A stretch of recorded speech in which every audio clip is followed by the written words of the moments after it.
Shalom jemaat yang dikasihi Tuhan. Hari ini kita merenungkan satu tema yang menarik, murid yang memuridkan. Ada satu pernyataan dari seorang teolog Jerman yang bernama Dietrich Bonhoeffer yang bagi saya menarik untuk kita renungkan.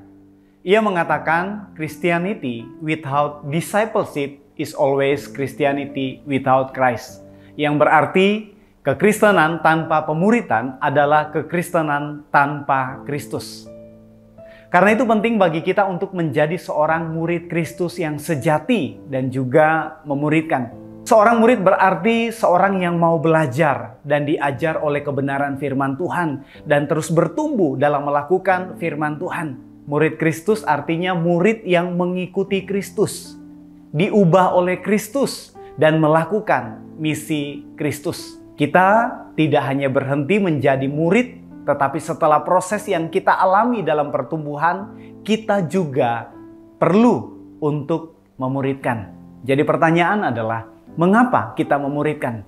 Karena perintah memuridkan adalah perintah dari Tuhan Yesus yang berkuasa, yang berotoritas atas segala sesuatu yang dicatat di dalam Injil Matius 28, yang juga sering disebut sebagai amanat agung. Karena itu, pergilah, jadikanlah semua bangsa muridku, murid Kristus.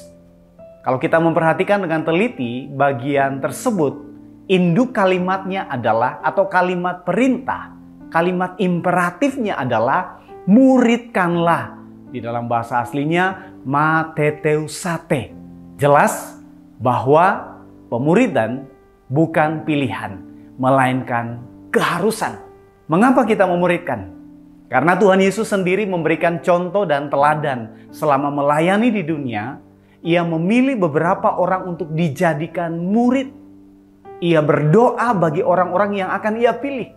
Orang-orang yang dipilih oleh Tuhan Yesus untuk menjadi muridnya tidak hanya mempelajari satu hal, tetapi mereka mengikut Yesus kemanapun Yesus pergi. Mereka berada dalam relasi yang dekat dengan Tuhan Yesus. Dalam konteks hari ini, kita perlu memberikan pengajaran bagaimana setiap orang percaya harus hidup sebagai pengikut Kristus. Membimbing orang lain dalam perjalanan mereka bersama Kristus adalah sebuah sukacita yang dilewatkan banyak orang. Cara pertama dan utama untuk memuridkan ialah dengan menjadi seorang murid. Dan satu-satunya cara untuk mengajar orang lain secara efektif ialah dengan melanjutkan menjadi seorang pembelajar seumur hidup. Ada beberapa hal yang perlu kita perhatikan dalam memuridkan. Pertama, kita perlu menjadi contoh dan teladan. Sebagai seorang murid, sangat penting untuk memiliki sosok role model yang dapat diteladani. Yang kedua, hati yang mau belajar dan diajar. Penting sekali memiliki kerendahan hati dan juga kita mau sama-sama belajar, bertumbuh di dalam melakukan firman Tuhan.